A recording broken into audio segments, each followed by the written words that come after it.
talk to some people today, and that's what we're doing because we've got stuff going on all over the place. And we're talking farming, we're talking TVs, movies, whatever you've got. That's what we're talking about. That's what we do. And right here on the line, we've got one of those that knows a little bit about all of that, and that is Jenny Sauer. Hello, Jenny. Well, hello. How are you? Good, good. What part of the country are you in? So I am in Winchester, Illinois, and that is about an hour and a half north of St. Louis and 3 hours south of Chicago. So west central Illinois. Aha. Way up there where it's cold more than I like cold. Okay. It's not too bad. I mean, now Chicago. I that's played cold. college football up Okay. there. It's not too bad, Pepper. Okay. All right. So that's where you're living now. I guess we've seen you on the internet, the witty farmer. So, if you want to tell the folks of the world a little bit about your farming background. Okay. Well, I have always farmed, but at varying different degrees throughout life. So my great-grandfather, he started a John Deere dealership, and we actually still live in the same little town. There's only 7 houses. So we're out pretty much in the middle of nowhere. Then my grandfather continued that and sold seed, and my dad, he is full-time just farming, doesn't sell seed and do that other kind of stuff. And I started driving at the age of 10 because we had square bales. So I learned by driving the truck with the trailer. You have to go slow, but the bales on the trailer, of course. And throughout college and all the other endeavors that I have done, planting and harvest, I've always helped.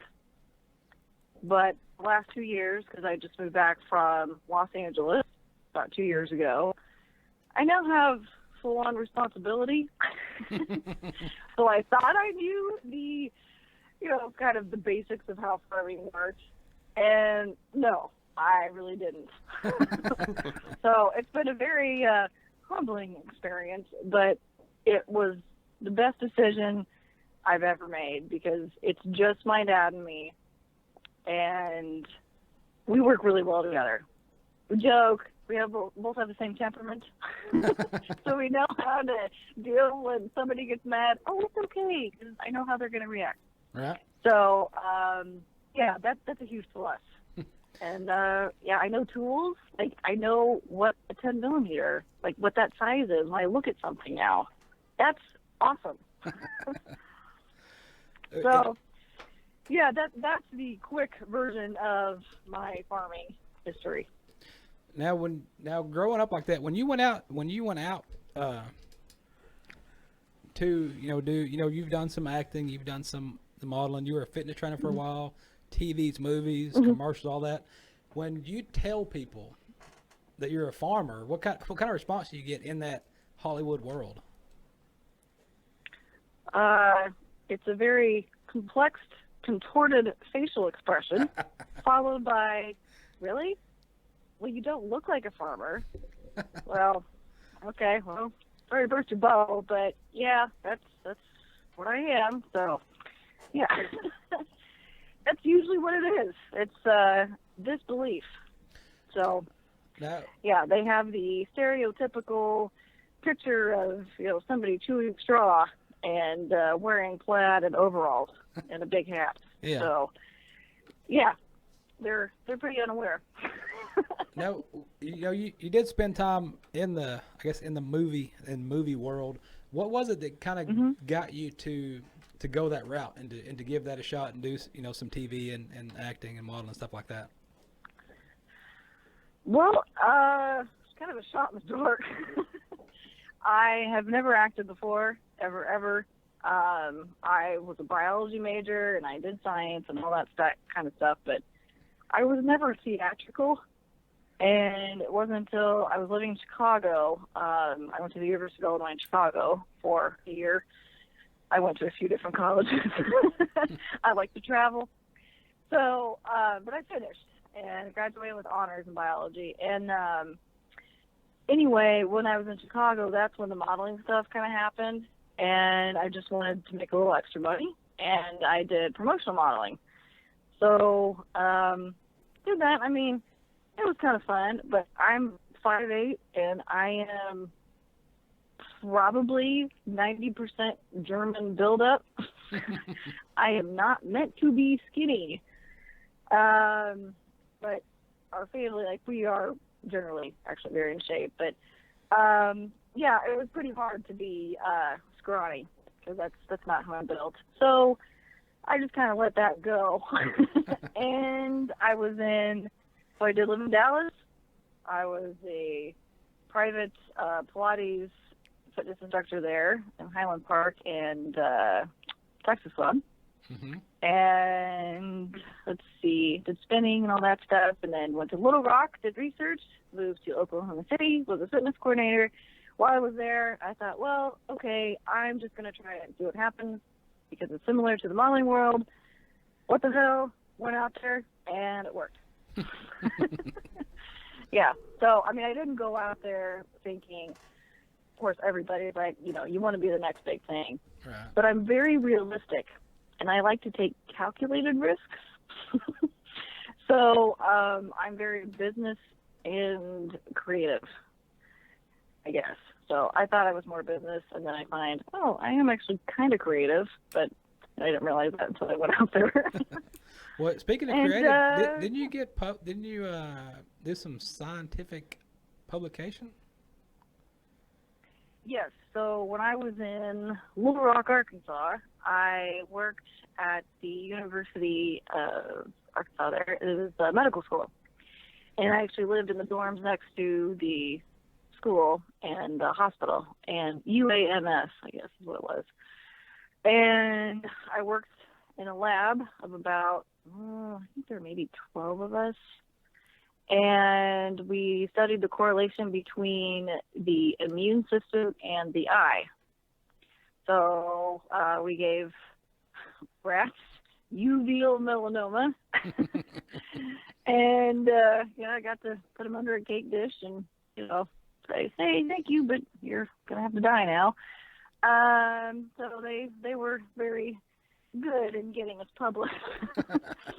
But, yeah, I mean, it's kind of sad, but so whatever. It worked. And, so we found some proteins and found the correlation between your immune response, because it was thought in the eye it was different than, like, if you scratched your arm. Right. So it follows the same route, and wasn't published for this one, but I was working on this whenever I left. Honey does actually help increase the healing rate. So if you cut yourself and you put some honey, like real honey on it, yeah, it actually helps you heal faster. We have to try that. Yeah. Because I do a lot of, I fix a lot of fence. Every day. Yeah. Well, I do a lot of fence. I work on a lot of fence, and that barbed wire fence cuts me all the time. Oh, you get some good ones. Oh, yeah. Well, do you have good gloves? I do, but it gets my arms, everything else, and I look like I've been in a fight with a cat. Yeah, that happens. Yeah, that has happened to me on occasion, fixing fence. Now, you're doing all the, got a lot of farm work going on and stuff right now. Now, when you're not out there on the farm in the tractor, turning dirt and stuff like that, what do you find yourself doing in your downtime when you just want to kick back and relax? Well, I don't really kick back and relax, I guess. Dad always has jobs to do. So there's never really any downtime. Now, for instance, it just rained, so we actually got to eat earlier. So it was nice. But, like, Dad, whenever my grandfather passed away, Dad was by himself. And we don't have a really, really small operation, but we aren't, 10,000 acres. We're not one of those people. But there's a lot of work, and we have cattle. We have Black Angus. And Dad was by himself for about 5 or 6 years. and he was able to do all the basics and what was required. I guess necessities is a better way to put it. But he couldn't do fun stuff and just take care of things in general. And so now we're kind of getting back to the point of being organized and clean, and nothing was dilapidated by any means, but just kind of getting it back to being spruced up and, you know, just nice. So I don't think I'm going to have any downtime for probably about 5 years. But no, in August, I'm going to go back out to California for a couple weeks, and still got somebody that I'm dating out there in Rodeo Beach, and so I go back and forth. Still have a lot of friends out there and everything, and going to be filming something the end of July, and in fall in Georgia there's going to be some filming. So it's not gone, but farming is my passion. Acting, I guess, would be a hobby. Right. Okay. Now, what about? I know you have to have TV up there. A lot of people tell us they don't have TV. I know you got TV up there, so you got to have. How can you not have TV? You would be surprised how many people I talk to, and when I ask them this question, they tell me they don't even have a TV, and I'm like, really? You've got a TV. This is 2018. Blasphemy. You have. Yeah, that's horrible. You have TV. So, what is your guilty pleasure TV show that you watch that you don't want to tell anybody you watch? Oh, I'll tell you, because I really don't care. I have a lot of guilty pleasure shows. My mom and I, we actually watch quite a bit of trash, and we enjoy it. But The Real Housewives, that on Bravo is like Beverly Hills, New York. We don't watch Atlanta and Potomac, but New Jersey, yeah. So that whole thing, we really enjoy that. And there's one that we just started watching, Marriage Boot Camp. Oh, man, that is so good. It's so trashy, but it's so entertaining. So it's really, really good. And we actually just started watching Yellowstone. Have you started watching that? With Kevin Costner? Well, it's funny you say that, because I would watch, somebody was doing a review of it today, that second episode, and I was watching the review, and they were talking about it. So I was like, well, I forgot it was coming on, because we talked about it on the show a couple weeks ago, and I forgot that it started. So I went online, I found it on the internet earlier today, and started watching it. I got 20 minutes in, and I turned it off. So I'm gonna have to go back and see what happened, but I got past the part. If you guys out there, if you hadn't watched it yet, I'm gonna spoil the first half, but oh well. Okay, so I watched this kid go out there and rope this wild Mustang. Okay, wild Mustang. He ropes it. And it doesn't show him how he got it in the trailer, but apparently he got it in the enclosed trailer. Drives it home while it's kicking the side of the trailer. He drives it home, probably 20, 30-minute drive. Gets there, unloads this horse, this wild stallion, with a halter on, and backs him out of the trailer. I'm like, that's it. I just turned it off. So I don't know what happened after that. Yes, okay. That is the most extreme, like, non-real kind of part. But it's actually really good. So continue. Okay, so I can keep watching. There's, like, birthing a cow and all that kind of stuff. And, yeah, it's actually a very good story. Well, I heard about that. I heard about that on the review, too. The review I was watching. And the lady said that they went and they birthed this cow all backwards and then left the puller out there and wherever they were at. So I've got to go watch this now and find out what happened. Yeah, I know. But, I mean, the basics of it's actually pretty good acting and whatever, but it's kind of nice because there's not a whole lot of TV like that on now. Okay. And so, yes, it is still Hollywood. It is not ever going to be exactly how it is in the real world. Well, I'll tell you this. I got a funny story on that, on the Hollywood part. Okay, we're here in Dallas, and I was on season 4 of Dallas when they were filming here. I did some stuff for Dallas here, and there was an episode, and I tried to explain to them what they were doing, and they didn't want to hear it. But there's an episode of Dallas, when they had the new cast here, and they had a round bell. There was a round bell ring out in this pasture, and they had them back the truck up to it, and they're taking square bells and throwing them into the round bell ring to feed the cows. What? I was like, that's not how any of this works, guys. Yes, that happened. Oh. Oh, that's kind of nonsensical. Yeah, I was like, that's not how any of this works. But yeah. Yeah, because the project that I will be filming, I have this really good friend, Kevin Ironess, and he's the director in Chicago and stuff. And so I've had this idea for kind of a spec commercial, and it will be showing exactly pretty much how it is. Mm-hmm. And I mean, I can't go too far into it, unfortunately, Right. give too much away, but yeah, it deals with farming and actually being more like, hey, this is how it is, people who live in cities and have no idea how it works. Right. And I've started watching Dr. Pole here recently.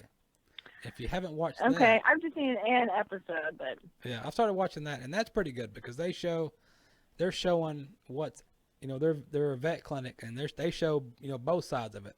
they show everything. Yeah, Mm-hmm. that stuff happens, everything happens. This is how it works out in the and that's I like it because of that. But then sometimes I'm like, I'm trying to eat here. I don't want to see this dog with a yeah, like birthing a cow. That Right. is not something you want to see while you're eating, or if you're hungry, you will not be hungry afterwards.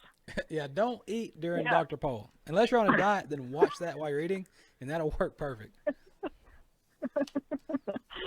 Yeah, but that's so Yellowstone's a newer show, but yeah, I think Housewives is probably the biggest guilty pleasure. That would be my guess, but Okay. I watch a lot of TV. And if you don't watch TV, your life has to be very boring. That's my problem. We watch so many different shows. We've got so much stuff.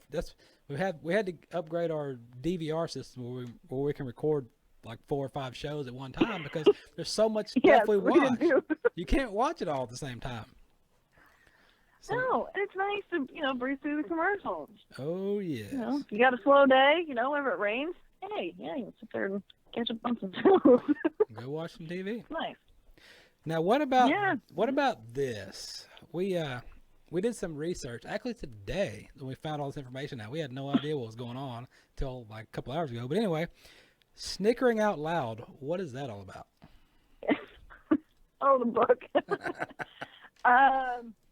Well, that is my book. I have so many funny stories and with my dating experiences because I have lived in a lot of different cities, and it's just been very entertaining one after another. And they've just been, some of them are first time dates and maybe second dates or whatever. But whenever I moved out to California the first time, I was probably about 8.5 years ago, I got onto Match.com because I didn't know anybody when I moved there. Now, granted, it was probably putting off me wrong. I wasn't looking to actually date anybody. I was just looking to meet people. And it worked out. It was great because I did end up meeting, their extended group of friends and all that kind of stuff and whatever. And that's how I actually met the guy that I'm currently seeing. Mm-hmm. And anyway, those people out there, it's just unbelievable. So, I mean, there are some very serious things, I guess, that have happened, but I am not very serious all the time. Mm-hmm. I'm not a practical joker by any means, but Right. I'm very sarcastic, and I like to look at the humor side of things. So that's what it is, and it's giving my experiences and everything and putting my humor to it and giving it, a lighter reading. Yeah. But it's not, very serious. But it's entertaining, and actually I've had a lot of guys that have bought it and read it. It's very easy to read. It's in sequential order because I'm not a very flowery, emotionally sensitive person. So it's very concise. Right. And they said, yeah, it's like reading a magazine. I'm like, well, great. That's exactly what I wanted it to be. So it's easy, entertaining reading. And that's how it started. Like, the laugh out loud kind of thing. Well, I do chuckling out loud or snickering out loud because the LOL, I don't use that very often because I tell people who use it all the time, like, did you actually laugh out loud? Okay, Right. don't put that. Yeah. Are you uncomfortable and you just want to laugh out loud because you don't know what else to say? Just don't even put it. Yeah. So anyway, that's where snickering out loud came from, and it'll hopefully it'll make somebody snicker. But Yeah. it was that's what that is. Oh man, I don't know. Everybody trying to call in at the same time. So many people watching, they want to call in. I guess trying to call in and ask questions. I don't know. But Oh, okay. I didn't know what the sound was. yeah, that's what it is. You got all these people watching because we do we got the live sneak peek people see, and then they see the actual episode that runs the following week after the taping. So we've got people that's been watching live for years, and they always want to try to call and ask dumb questions.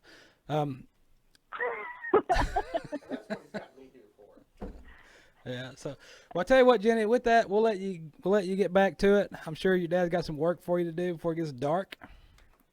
And well, it's already pretty dark, but okay. I have some more eating to do. There you go. That's always good to do. Now. What are you eating, by the way? You eating more brats? Yeah. So I actually, we got some brats. So I just had one of those and got our mixed veggies. I'm growing some sweet corn, so I'm excited for that to be ready in about a month. And just go in the backyard and pick sweet corn. So what? It's awesome. So that brings us to our $1 million question that we always ask. Now that you brought it up, you're eating brats. Are you putting mustard or ketchup on that brat? Ketchup. Ketchup. Okay. Yep. Ketchup. Okay. Another ketchup eater. But you don't put ketchup on a Chicago hot dog, though. You don't put ketchup on a Chicago hot dog, you do not put ketchup on it. No. Okay. I've never been to Chicago, so I'm going to write that down. So in case I go, I will not offend them by putting ketchup on their hot dog. They will probably yell at you and tell you that you are completely wrong and no. They do that to and me you have anyway. to have deep dish. Have you ever had deep dish? No. Oh my gosh! I'm gonna have to. You haven't lived. Yes. I'm gonna have You gotta to. get some deep dish. Awesome. I'll do that. My favorite is Giordano's, but yeah. Okay. Stop. Okay. All right, Jenny, we're going to let you get back to it before we blow your ears out. We appreciate you visiting with us, and we will send folks your way. Let them check out the book and see what they think. And other than that, we'll have fun farming. Okay, well, thank you for inviting me, and it was my pleasure. So I appreciate it, and you guys have a good one. All right, thank you.